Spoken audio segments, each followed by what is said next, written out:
আসসালামু আলাইকুম। মাইক্রোসফট ওয়ার্ডে কিবোর্ড ব্যবহার করে যদি আপনি ডেট এবং টাইম লিখতে চান তাহলে আজকের ভিডিওটি আপনার জন্য।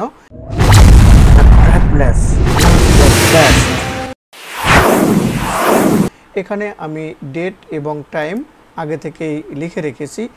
এখন ডেটের এই জায়গাতে আমি মাউসের কার্সরটি রেখে কিবোর্ড থেকে অল্টার এবং শিফট একসাথে চেপে ধরে কিবোর্ড থেকে ডিতে প্রেস করলাম।